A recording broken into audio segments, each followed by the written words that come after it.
They mocked her the second she touched it. An old Schmidt and Bender PM2. A hairline chip on the rim edge of field only pulled from a pile of junk in the corner of Black Mesa Arsenal. But when General Rourke Maddox later turned it over, his eyes froze on a faint armorer's etch mark. Grease pencil faded but unmistakable. Not scrap, not coincidence. The supply depot buzzed under fluorescent lights, the hum sharp as the desert wind outside. Requisition forms stacked like sandbags. Lockers gleamed with the Army's newest optics. In the middle sat Lyra Hale, sleeves rolled, her calloused hands working the scope with the patience of memory. "Come on." Hale. Private Reno Vale smirked. Sandwich dangling. "That thing looks like my granddad's deer glass from the 60s. Specialist Imani Cross tapped her clipboard. "Why waste time on antiques? We've got ballistic computers in the lockers." Corporal Dex Ward thumped his mug. "That thing wouldn't hold 0 if you welded it to a Barrett." Hale didn't rise. She checked the turrets, listened for the faint click. Past the scars. It was still precise, balanced, ground for clarity, built to last wars, not seasons, not junk, not to her. The mockery echoed until footsteps came, heavy, steady, military in cadence. Hale heard them first. She steadied her breathing. Posture clerical, eyes fixed on the glass. But the scope wasn't routine. It was memory. Fire and wind on ridges, powder in her throat. Sable Ridge. The footsteps stopped. The handle turned. You're watching stories that salute military storytelling you won't find anywhere else. If you want more hidden missions like this, hit subscribe and tell us in the comments where you're watching from. We read them all. Dustvale never forgets. The wind remembers faces. The sand remembers boot prints. And Sable Ridge remembers the breath you held when you stopped being ordinary. Lyra hadn't meant to go back, but memory writes its own orders. The fluorescent hum of Black Mesa Arsenal fell away, replaced by thin dawn spilling over broken stone. Operation Ashfall had locked the valley below. Radios cut short. Air thinned to a blade. She lay prone against the ridge, cheek to stock, shoulder sunk behind the weight of a Barrett M82A1. Not elegant, just steel, recoil, and certainty beside her. The Schmidt and Bender PM2, 52556, cut the world clean. To outsiders. Long-range optics sounded like catalog copy. To her, it was scripture. The mirage boiled low, streamed high, currents colliding in ways math had to untangle. Wind at 7 o'clock at the muzzle, swinging to 9 down valley, twisting again above rooftops. 3 truths, 3 lies. Final, whispered Kestrel 2 in her ear. High value in the courtyard. 2-minute window, no air, no arty, no misses. Hale nudged the rear bag. Let the crosshair settle. The world shrank to reticle and arithmetic. Thermals pulled tricks. She aimed low on the sternum. Slid back up 1/2 mil. Density altitude bullied, humidity lied. She shaped her hold anyway. Wind Kestrel 2 asked. On the turn. Hale said, "I'll catch it between lies." She pressed the trigger like an apology. The Barrett shoved her shoulder. Violent but familiar. She didn't wait to see the impact. She trusted the silence that followed. Radios went mute in the way they do when command knows the impossible just happened. Down in the compound. A body fell as if cut from a string. Escorts scattered too late, on the ridge. The wind turned colder, the kind that carries consequences. Exfil blurred switchbacks. Rotor wash. Dust choking the lungs. The report after didn't blur. Someone upstairs stamped it historic. Someone else redacted it, classified. The number 3, 240 meters, slipped through closed rooms like contraband. Hale refused interviews, ducked ribbons, and watched Outpost Kestrel mail a condolence letter to somebody's mother. The hard part wasn't the shot. It was living with what followed. Back at Black Mesa, the supply room, the laughter, the engraving, none of it surprised her. Heroes serve other people's stories. To themselves. They're just noise in rooms with no doors. So she chose silence, paperwork, stability disguised as punishment. Call it survival. Vale's voice dragged her out of memory. So what is it? Really that old PM2, why does it matter? Lyra set the scope down, thumb brushing the scarred turret, because it tells the truth, she said. And because once, when everything else lied, it didn't. Beyond the door. The footsteps halted. Whoever had been listening decided the moment had arrived. General Rourke Maddox stepped inside like a verdict. He didn't address the recruits. He reached for the scope, turned it, read the etching. A tremor crossed his jaw. Not fear recognition. "Quartermaster Hale," he said softly. Eyes on the metal. "Some truths won't stay buried." The room held its breath. Hale didn't blink. "Then let's see which ones are still useful," she answered. Maddox's mouth twitched. Part respect. Part warning. He nodded once. "We will." And just like that.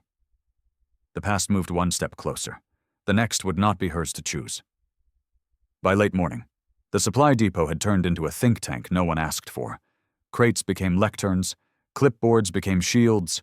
3 recruits who worshipped overlays picked a fight with physics. Reno Vale tapped the locker of brand new glass. With respect, Ma'am Vortex Razor HD Gen 3 eats anything from the 80s, range finding, ballistic profiles, environmental sensors. We're not guessing anymore. Imani Cross kept it clinical. Leupold Mark 5 HD with a clean dope card and a decent Kestrel solves more variables than any human can juggle. Faster, safer, repeatable. That's progress. Dex Ward folded his arms. Even if that antique holds 0, it's one knock from paperweight. Lyra set the Schmidt and Bender PM2 on the desk like a witness. Glass isn't the miracle, she said. The mind behind it is. Reno smirked. Good line. But tech scales? People don't. People scale in the ways that matter, Lyra said. When the HUD blacks out, when GPS drifts, when EW chews your comms, when your smart won't see through a dirty lens and a bad decision. He drew a breath to counter. She stopped him with a look not harsh. Just surgical. Long-range optics aren't promises. They're tools. Tools don't keep you alive. Habits do. Cross leaned in despite herself. Which habits? Ones you can't download, Lyra said. Wind reading, mirage effect, light discipline, natural point of aim. Calling your own corrections when your spotter's under fire and there's dust in your teeth. Reno tried to make it a joke, armor by humor. So.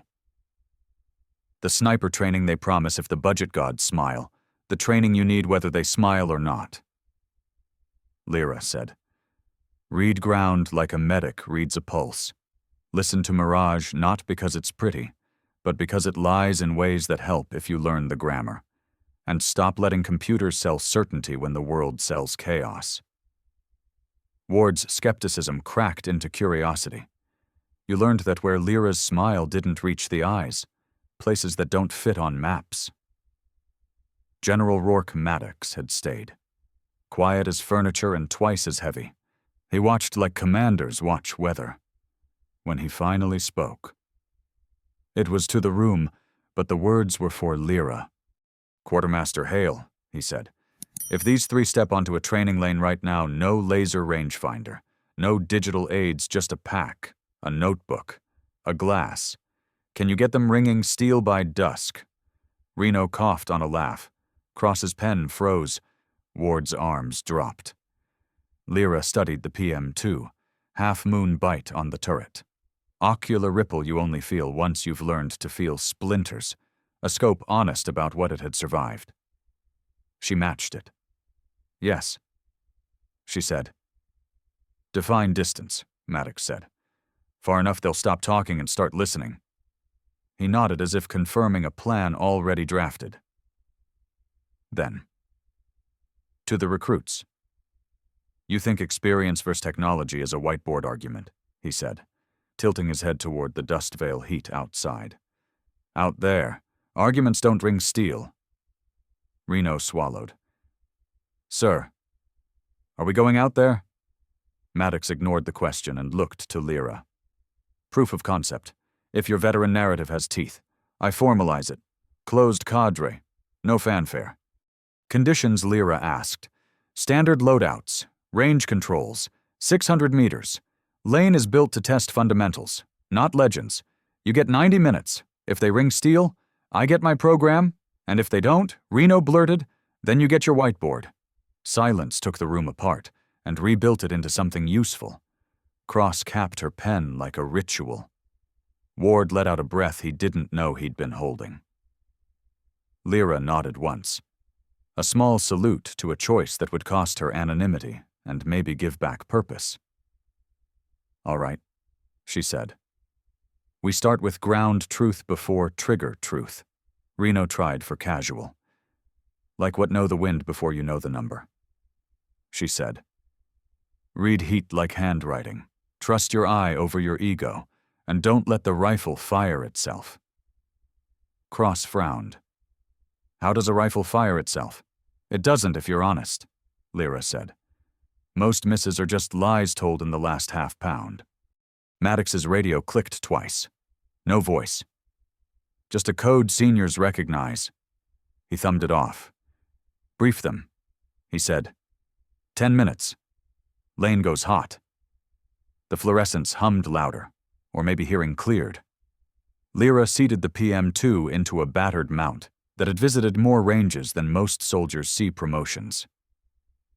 She slid a field notebook to Cross. Write what you think you know, Lyra said.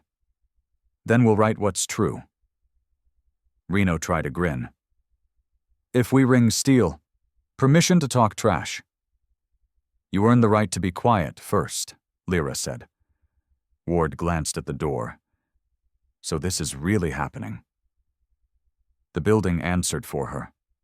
A klaxon ripped the air sharp, stuttering, metallic. Lights stuttered red, white, red as drill smoke curled under the door like a living thing. Maddox didn't flinch. Variables, he said, almost to himself. Perfect timing. Lyra didn't look surprised. She reached for the scope, steady as weather. Lesson 1, she said, voice level as a reticle. When the world gets loud, you get quiet. The door blew open in a wash of siren and haze. On me, Lyra said, and stepped into the smoke. Smoke rolled in low and mean, licking tile, climbing for the fluorescence like a rumor hunting oxygen. Sirens chopped the air into jagged pieces. Reno's bravado left him in one breath. Eyes up, Lyra said, voice flat enough to iron a flag. She handed the Schmidt and Bender PM2 to Cross. Glass first. Learn to see before you shoot. Through this, Cross coughed. The Mark V HUD would HUD's blind. Lyra cut in. Maddox had the drill crew stage full interference EW modules hot. Smoke. Industrial fans pushing heat to manufacture mirage. This is deliberate. Ocular on 2. Parallax just past infinity. Don't chase perfect. Chase truth. They moved as a 4-stack through the red-white strobe. Ward carried the tripod like a standard. Reno cradled a battered rifle like it might spook at the word fear.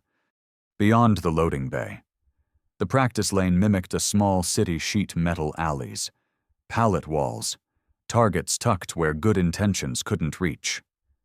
Lyra dropped to a knee, slid the tripod forward, cross glass on the alley mouth. Look at mirage. Not the target. Talk to me. Cross exhaled.